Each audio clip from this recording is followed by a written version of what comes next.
And away we go. It's the DFS Early Bird presented by Awesemo.com. Dan Strafford, Adam Scher, along with you on this Tuesday morning, getting ready for a short four-game NBA slate. We'll go position by position, as we always do here on the DFS Early Bird. Adam, how you doing this late Monday night, early Tuesday morning? Pretty good. Glad that we only have national holidays once every couple months because all-day basketball, all-day bar trips, they're not something that I can do very regularly. Yeah, you're getting old. That's basically what that comes down to. So, and it's I started a new shift over at the FNTSY where I'm doing a news show at 7:30 for them, just 7:30 to 8, and doing news coverage. And it was weird to be a Monday and have to keep talking about day NBA games. So, like, my brain isn't quite right to go to work tomorrow as a Tuesday. Right. So we're gonna have to deal with a lot of me forgetting what day of the week it is this week. Yeah. I know I am. I mean, the weird thing for me is like I'm sitting at the bar and I'm stuck in like the corner of this bar because it's like full, and I'm sitting there with my laptop trying to like make lineups, and I'm just like, why aren't you assholes at work? Like, it's a Monday. The perk to my job is that I can be at the bar at 3:00 on a Monday and nobody's here. Like, what is this? The perk to my job is working from home, and maybe the bar is in my fridge. So right. There's that. But let's break this down. It'll be a quick one, 4-game slate. We're not going to belabor it. You do get Adam's write-up for the deep dive Tuesday, Thursday, Saturday. If you are interested in becoming a member of Awesemo.com, and why wouldn't you be interested, you should use the promo code EarlyBird. That gets you 50% off your first month. And then you can go from there. That gets you everything, the write-ups, the rankings, the projections, the lineup builder, the letter grades that Alex, also known as Awesemo, put out. So lots of content there, and then the live shows available for free over on YouTube. The NBA strategy show around 9:15 most mornings with Josh with Lofty or Adam, depending on the day. And then you get the deeper dive, Adam and Lofty at 5 p.m. and live before lock with Spags, Endor, Josh, and Ed Fear bringing you up to lock. So 4-game slate, decent amount of point guards here, though. A deeper position than the others. Yeah, Russ Westbrook at the top at 11 flat here, Adam. Then Luka Doncic, who I believe had his first career triple-double on Sunday. He's at 8-4 against the Clippers, a prime matchup for him. Devin Booker at 8-3, Lillard, Kyle Lowry, De'Aaron Fox is at 7,300, and then you get the likes of Rose, McCollum, and Jeff Teague all before 5,900. Feels like a point guard slate of 8 games where we have some decent options to talk through at different price points. Who are some of your favorite at first look here before you even start to write the article for Tuesday? Yeah, I mean, like Westbrook at the top, obviously it's a reasonably appealing matchup against Portland, but you said it, the position is just deep. So there's no James Harden, there's no Anthony Davis, obviously there's no Giannis on the slate. So if you're looking to pay up, you have Westbrook there. He's obviously a good play, but when you start looking at position scarcity and from a roster construction standpoint and opportunity cost, there's plenty of upside at this position. Luka, coming off his first career triple-double, now gets a huge pace-up game against the Clippers, a team that is missing Lou Williams and potentially Danilo Gallinari, not at full strength. There's no reason to think that Luka doesn't have another monster game. In the same game as Westbrook, you have Dame Lillard at 8,100 on DraftKings. That's almost $3,000 less expensive than Westbrook. Obviously, Westbrook projects much better than Lillard, but Lillard's the kind of guy that can go out there and throw up 55, 60 fantasy points, especially in a pace-up spot against Oklahoma City. So it's a pretty deep position. And then you have Kyle Lowry against Sacramento, who, assuming Kawhi Leonard actually plays, he takes a hit, but still a nice spot against the Kings. So it's a pretty deep position at that top and upper middle range. Yeah, and one that's, again, for a 4-game slate will hopefully provide, this is where you differentiate yourself, right? So what you do at point guard is probably going to be where you get a little bit different. Anybody cheap here at least worthwhile to discuss? Yeah, Schroeder, Beverly, Fred VanVleet is at 4,700. Dennis Smith Jr., I believe, is back with the Mavericks. I know he was out Monday, but should be back with the team Tuesday. Don't know if he will play or if he'll be on a minutes limit coming off of being sick. And then you do have Jalen Brunson, who's been getting a lot of run with DSJ away from the team. He's at 3,900 against the Clippers. Any of these cheap guys at least worth keeping on your radar or maybe doing a little bit more research on? Yeah, so Lou Williams is listed as questionable, but Doc Rivers had said that he was going to miss 2 or 3 games. He missed the game against the Spurs. He missed the game on Monday. Questionable for this game. If he misses, then you should see more minutes for at least some combination of Shai Gilgeous-Alexander and Pat Beverly, if not both of them. They're both cheap enough that they would be viable options on this 4-game slate. If Williams is in, then it makes both of them much less appealing. Dennis Smith Jr. coming back at 4,500.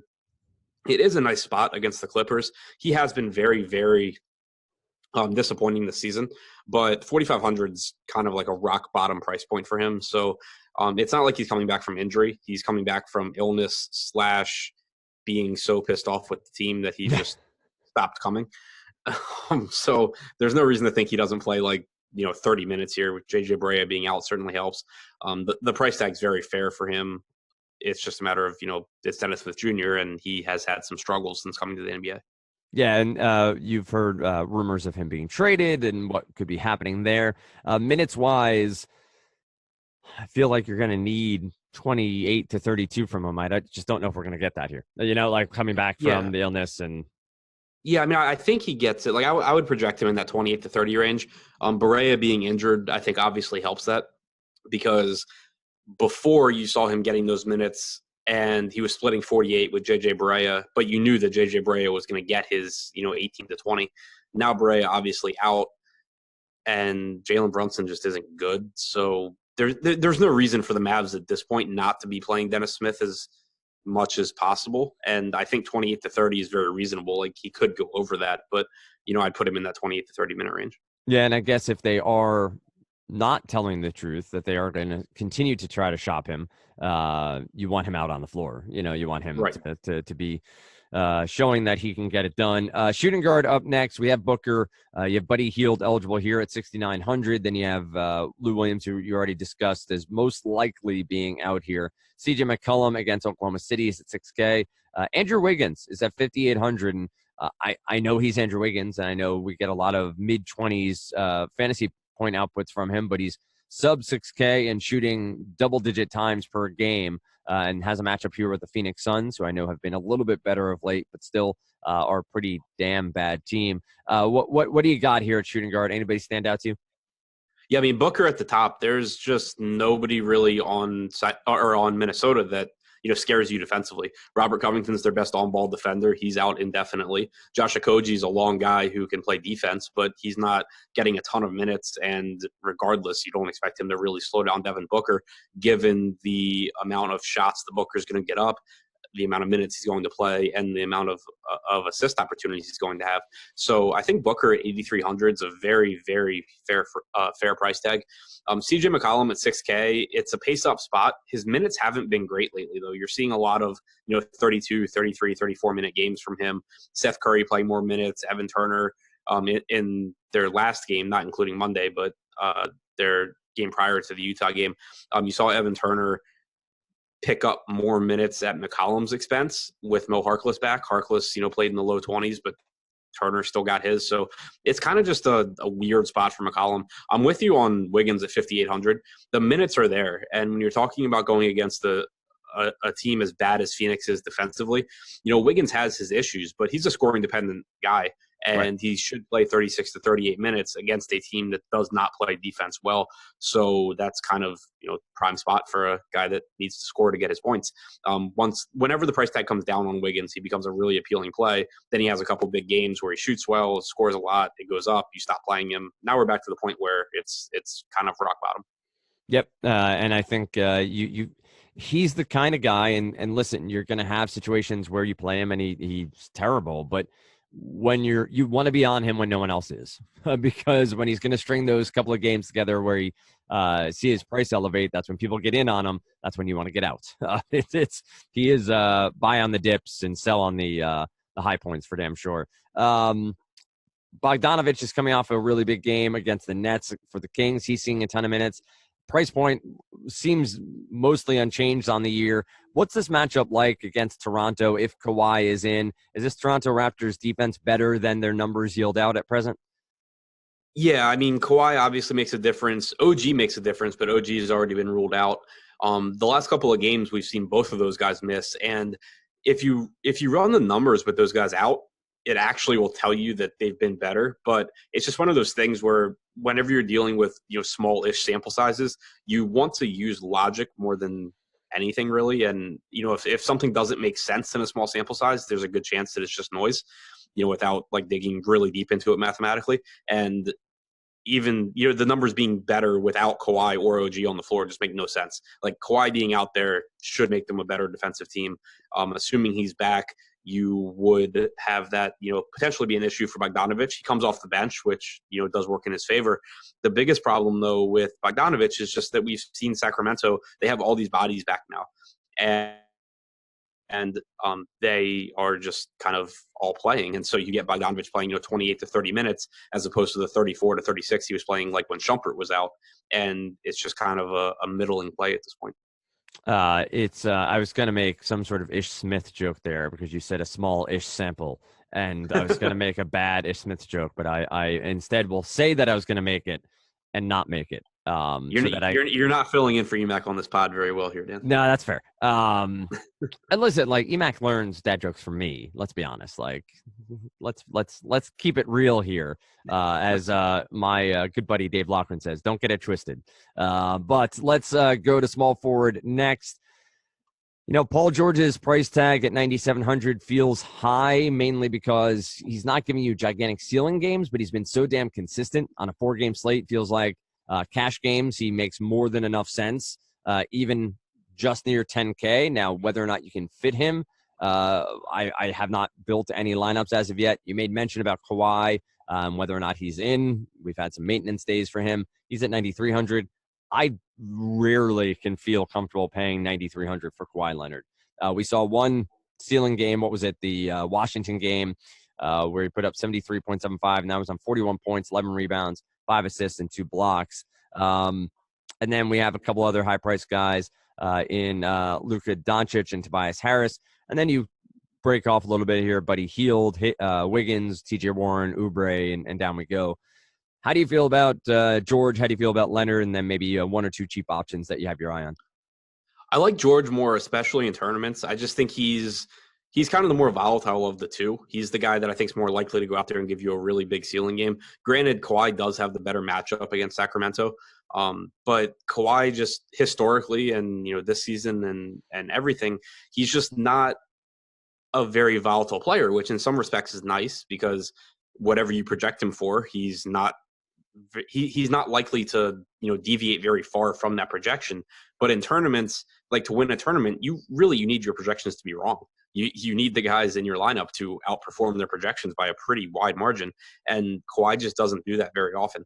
It is a nice matchup against Sacramento, but in terms of pace, but it is worth pointing out that Sacramento over the last month is in the top half of the league in defensive rating. They ranked, I believe, 11th the last time I wrote a deep dive and looked at it. So they have gotten better from that aspect. They are, 7th in the league in pace now as opposed to 1st or 2nd like they were for most of the year. So it's not the same smash spot that it was. It's still a nice spot. I still think Kawhi has a very high floor at his price tag, but I would just rather lean to Paul George, especially if I'm not rostering Westbrook. Like if I'm saving money at the point guard position, someone on Oklahoma City probably has a big game. And if it's not Westbrook, it's very likely to be George. So you kind of can just like maximize the upside of a lineup by saving some money at point guard, paying up for Paul George, and hoping Paul George has a better game than Westbrook. Makes a lot of sense. Makes a ton of sense there. Doncic, Harris, Buddy Hield, anybody else in this mid-tier before we try to dumpster dive a little bit and find if there are any cheap options here? Yeah, I mean, I love Luka. It's just a really good spot against the Clippers. It doesn't even really matter how good the spot is at this point. He's just such a good player.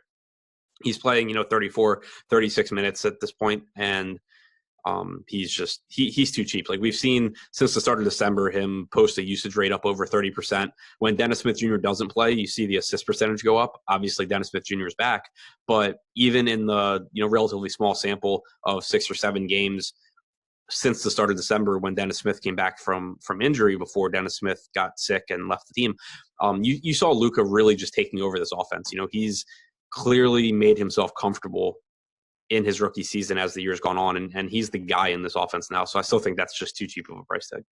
Makes a ton of sense. Anybody on the cheap side, you look down to a guy like a Danny Green against Sacramento, Wes Matthews against the Clippers. Clippers have been a top 10 pace team pretty consistently. I think they're eighth over the last 10 games and eighth overall. So a pretty constant number there from the Clippers as far as pace. Dallas is mid-tier. They're around 14th or 15th, I think, on the season. Does Matthews have some upside here at 4,400 at small forward?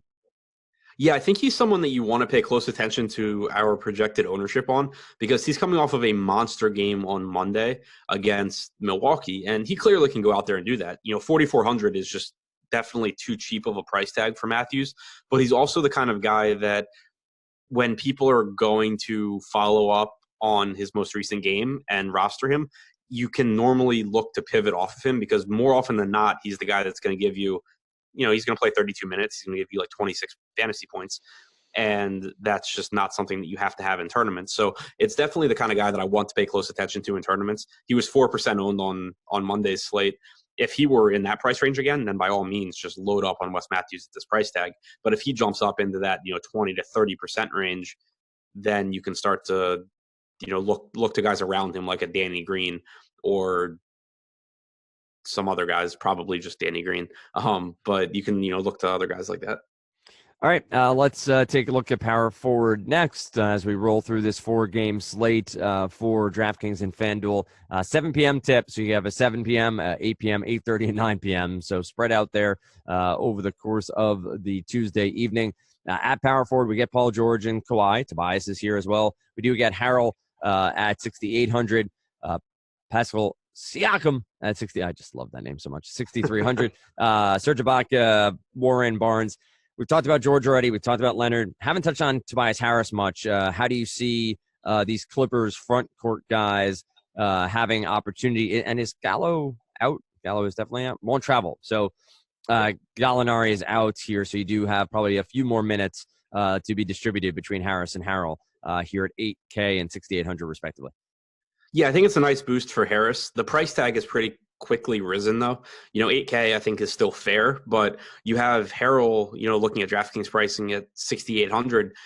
He should just go off here. So the thing with Harrell is we saw a stretch where he just wasn't really playing as many minutes with a couple weeks ago, but he's back to playing a bunch of minutes now, and he obviously comes off the bench. The Mavericks backup center is Dwight Powell, and he should just absolutely give it up to Harrell in terms of rebounds and just letting Harrell do whatever he wants.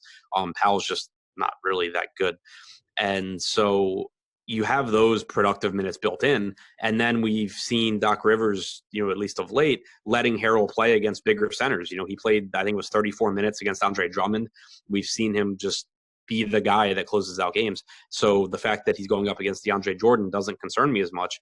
I just think that at 6,800, and also Gallinari at times was stealing minutes at center, that obviously isn't an issue anymore. At 6,800, I think it's just a really, really nice price tag for Montrezl Harrell. All right, let's continue on here to point out Harrell and Tobias Harris, both power forward eligible over on FanDuel. 8,100 for Harris, 7,800 for Harrell. So not a ton of savings off the top there for Harris to Harrell, but still a good matchup. Anybody else here, mid-tier, cheaper, the likes of a Siakam, Ibaka is at 5,900 now on DraftKings. Then you get into, the Jeremy Grants and Al-Farouq Aminus of the world, Marvin Bagley's 5K. Dario Saric is down at 4,200 for the 20 to 25 minutes he's seeing. Anybody else worthwhile here at power forward for you? Yeah, I think there are a couple guys you could look at. Bagley for one at 5K, actually a small price drop from Monday. Not a great matchup against Toronto, but we're seeing him get 26 minutes a night now, and he seems to be back to the role he was in before his injury. So I think that's a little bit too cheap of a price tag.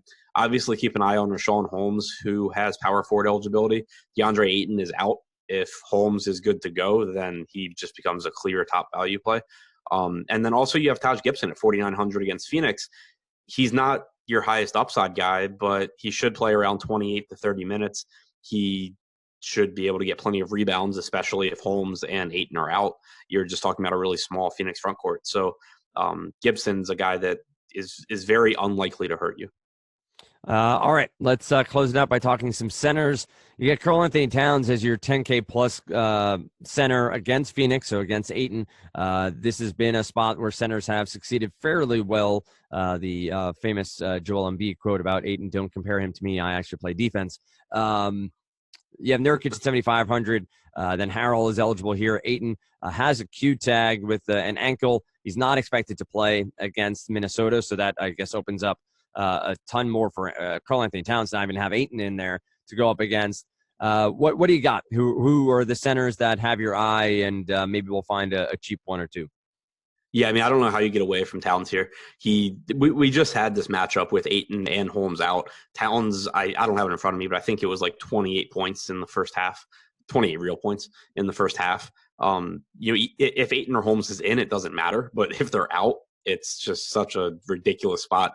Karl Anthony Towns going against Dragan Bender and Quincy Acey in some capacity. So it's a phenomenal spot regardless for Towns. You have Nurkic against, Steven Adams in a tough matchup. The price tag at 7,500 is appealing, but, it is a tough matchup. Adams is cheap enough where I think he's a viable cash option.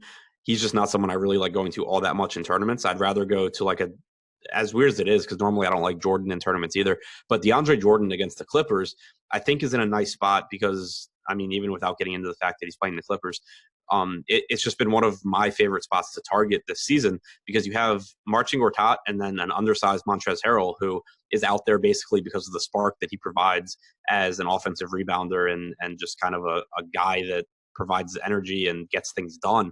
He's not someone that can really match up size-wise with DeAndre Jordan, though. So I think that a 6,400 DeAndre Jordan is a really, really nice spot.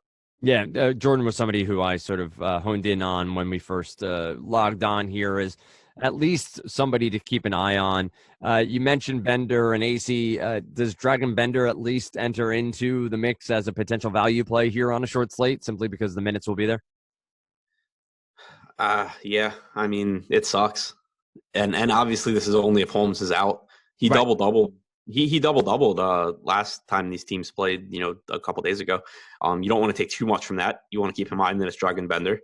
Quincy Acey is actually a little bit cheaper now at 3,500, but he certainly will have the opportunity to provide stats. What he does with it is anyone else.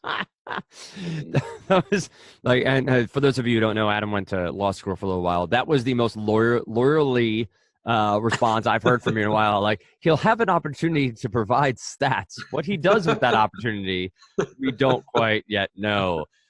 Check back in 3 to 5 years to see if Dragan Bender's done anything. Right. I agree.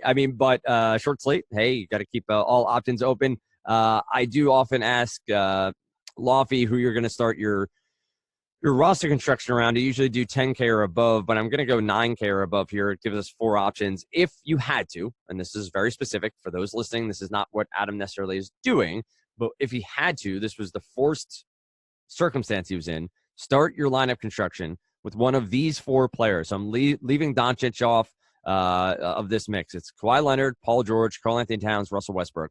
Where would you start roster construction of those 4 stars who are highest price 9K or above? Karl Anthony Towns, because center is not as deep, surprisingly, as point guard, and more importantly, because he's probably facing Dragan Bender.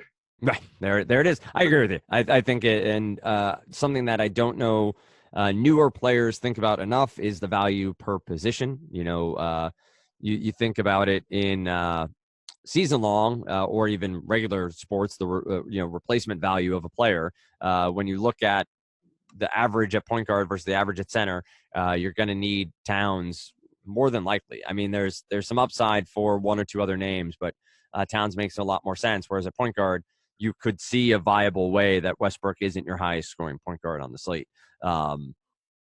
where Paul George maybe takes over that game. So you go George and Karl Anthony Towns and stay away from Westbrook and go cheap other places. But any final thoughts here on this slate, Adam, before you get ready to write the deep dive on Tuesday? Pretty reasonable 4-game slate, at least. We've definitely seen worse. So I think it should at least be a pretty fun one. I'll have the deep dive out sometime around sometime before tip-off. Yeah, I don't want to lie. Sometime around 4. But yeah, it'll be out.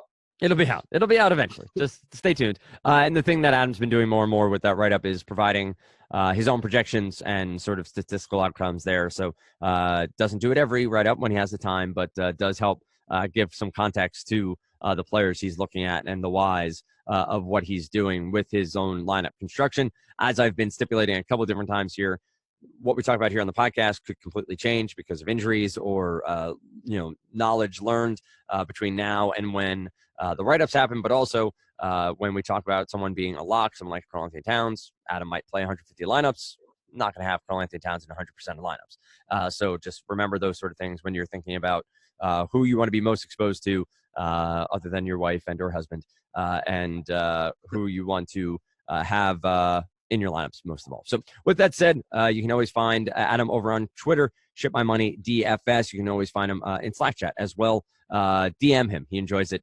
He is always open to you guys sliding into his DMs and asking him questions. So with that said, find me on Twitter at Dan Stravard. And of course, it's Osmo_com on Twitter for our website. Use the promo code EARLYBIRD for 50% off your first month of Osmo.com. Tomorrow morning, it's me, it's Lofty, right here on none other than the best DFS podcast in the land, the DFS Early Bird.